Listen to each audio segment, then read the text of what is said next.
times of the year, harvest season.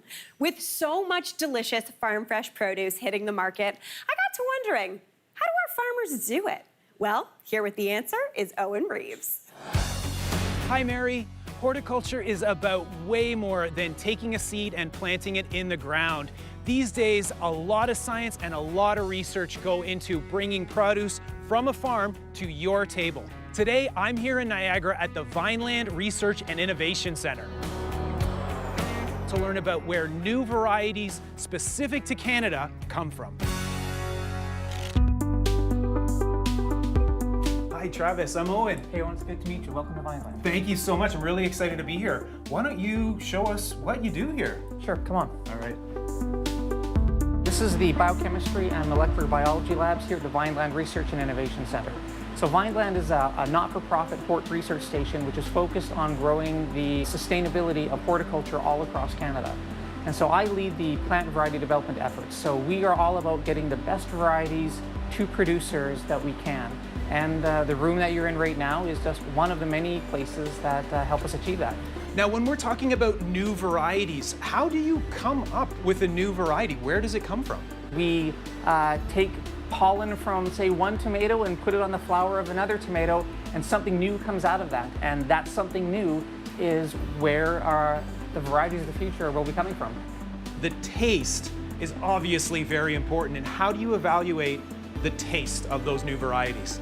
Here at Vineland, we have a collection of people that we refer to as our sensory panel. So you know there's people who they can sip a glass of wine and they can tell you about all the different things that they experience when they taste it. You know, it's smoky, or it's vegetal, or honey, or hay, all of these things that they're able to perceive. That the average person probably misses. Well, I certainly do.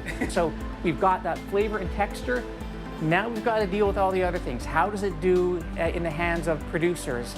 You know, is it climate adapted? How does it respond to disease? What does it yield like? So flavor is a very important piece, and it's one that we want to make sure we're on the right track in the beginning, but there's a whole lot of extra work that has to go on past this. So we've talked about the lab, we've talked about the sensory panel, but I think we need to see this work in action. Why don't we go visit the orchard? Sounds great, come on. All right.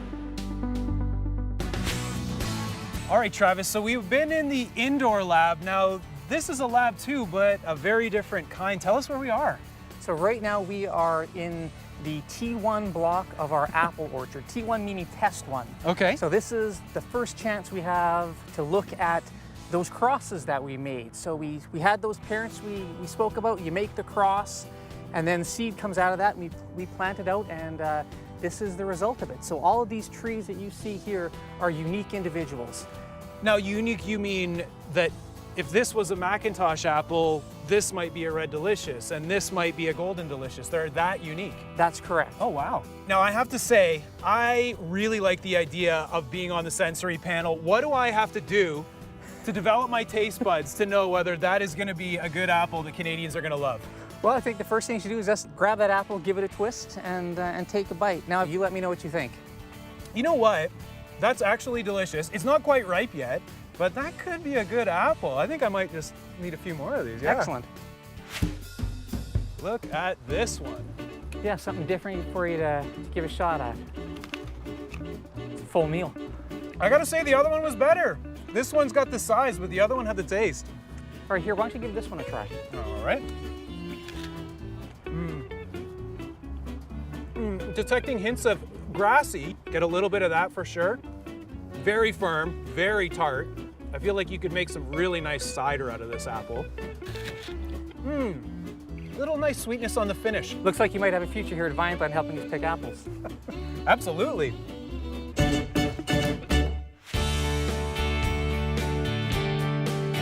Wow, I think that's the best one yet. Travis, thank you so much. It has been a pleasure. I think we should walk and try some more apples. Absolutely. Thanks for coming out. I appreciate you letting people know about what we're doing here. Happy to do it. And take some apples. Please welcome my friend, Owen. Owen! Hello. Oh my gosh, it's so good to see you. You too. Thank you so much for having me. I'm excited to be here. That was fascinating. fascinating. I agree. That was like, there's a lot of nerdiness there. I won't lie. There's a lot of plant nerd there. I mean, I'm pro that. Yeah. But it's so neat to see how they're working to develop these new varieties specific to Canada. So their work is literally going to be on grocery store shelves a few years down the line. Really exciting stuff. That's so amazing. Yeah. That is so cool, especially that they can kind of customize the taste of things. Isn't that wild? Yeah. So that's part of what they're doing. They're not just growing a new apple that, you know, say the producers have an easy time growing. The key part is that people want to eat it. Yes. So they're doing a ton of taste testing. There's literally a panel of tasting experts that are trying all this stuff all the time. I think we should probably try to get you on that panel. I would like that job. That sounds like you just could sit and eat apples all day. That's amazing. Amazing. Okay, so let's chat about how the home gardener can actually use some of these things. That's right. And so learned. what we learned, a lot of what they're trying to do is to make sure that we've got changing weather, we've got changing climate, and that we have crops that are adapting to those changes. So that, for instance, this summer we've had some kind of funky weather here in southern Ontario, cool, wet. There are some plants that really don't like that kind of weather. There are plants that prefer other kinds of weather. So we're going to start, when you're trying to figure out what you're going to grow in your garden, these are the plants that like it hot. So kind of not so much what we had this year. Tomatoes are obviously going to be right near the top of that list. They like it hot, they like it dry, not the kind of weather we had.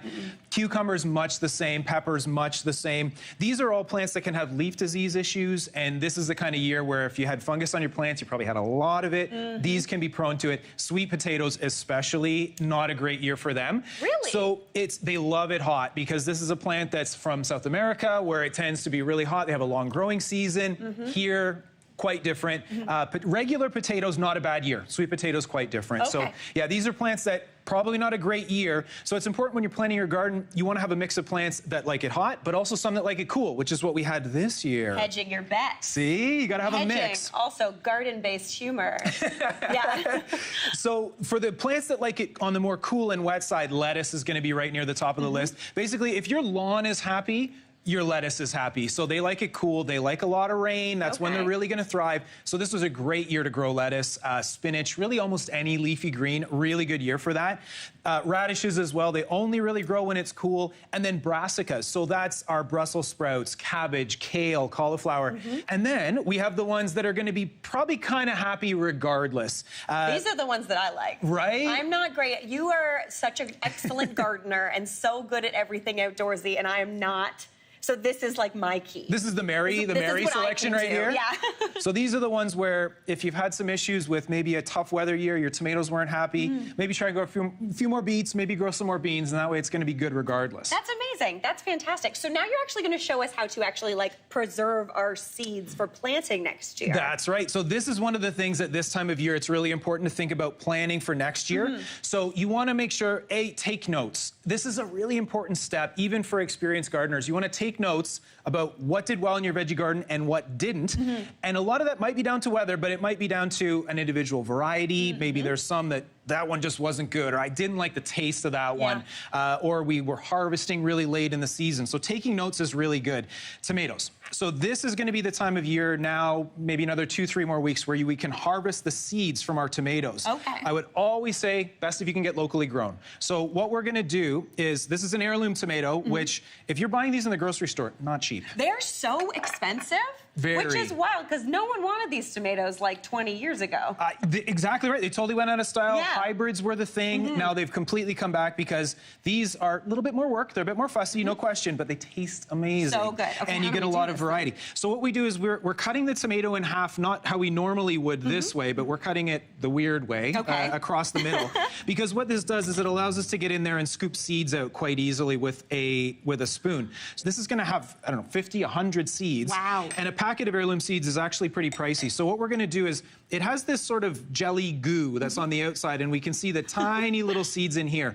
So what we need to do is dry this out, even let it ferment a little bit, which we can do when the plant's overripe. So we're going to leave that for a couple of days. If you had it in a fine mesh sieve like this, especially even better if you can line it with cheesecloth, that's a big plus. Let this dry out a little bit, and then after that process, we can rinse it off, get all the goo out of the way, and then we're going to literally take, newsprint. We're going to then dump this all out. This will obviously be much drier when the time comes. We'll leave it on our newsprint for another 2, 3, maybe 4 more days. And we want this to be dry by the time we're done with this process. Then we're going to take it, we're going to put all of it in a paper bag, never plastic, always paper, because there might still be some moisture on here. You need to let that get out. The paper bag 100%. will allow it to breathe. So then label it. That's another thing we often forget. What are the seeds? That's my issue even with the freezer. See? I forget to label everything, and I'm like, I have no idea what this is. Label it Yeah. and date it. So write the variety on it, write the season, and chances are these tomato seeds are still great for multiple years. But if we want to have the freshest ones, we want to remember which bag is which. And, you know, it's impossible to tell the seeds apart, so you want to make sure you have that. So label that, and then you're good to go. And then you can stash at cool, dry place. Oh, and this is fantastic. Absolutely. Amazing. And then we've got some garlic here. Garlic is another one. Garlic also crazy expensive now, like heirloom tomatoes. And so this, buy locally grown garlic, and if you want to plant hardneck garlic, which is this kind, produces the scapes, you plant it in the fall. So now is actually the time to do it. So you're literally gonna go get garlic from a local producer, crack this open, and you're gonna plant these like you would a tulip bulb out in your garden. And then if you can get some straw when you're doing your fall decor, cover that over, you're good to go. And that's gonna be garlic for you next year. Easy breezy. We've got like halfway to salsa right Come here. That's on. amazing. Oh, and that was so great. Thank you Thank so you. much.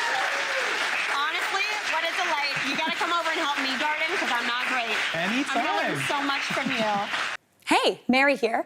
What did you think? Drop your comments below and don't forget to like and subscribe for more of the good stuff.